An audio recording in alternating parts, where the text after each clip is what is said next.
İşimde Allah, dilimde Allah, zikrimde Allah, fikrimde Allah, aklımda Allah, aşkımda Allah, aslımda Allah, kanımda Allah. Hasbi Rabbi Cellallah, ma fi kalbi gayrullah.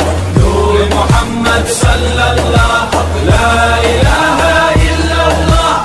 Hasbi Rabbi Cellallah, ma fi kalbi gayrullah. Nur Muhammed sallallahu, la ilahe illallah. Bu benden bir davet, nefse ikamet, hem de tek çare Allah. Bu hayat imtihan, şeytandan intikam, sayısız iltifat Allah. Güvendiğin dağlara kar yağar bak ancak Allah asla seni satmaz.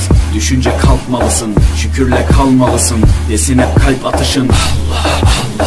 Günahla esti yerler, daha gençsin derler. Bu hayat basamakları, çürük merdivenler. Senden bir istirham, devamlı istiğfar, gereken irtibat Allah. İşimde Allah, dilimde Allah, zikrimde Allah, fikrimde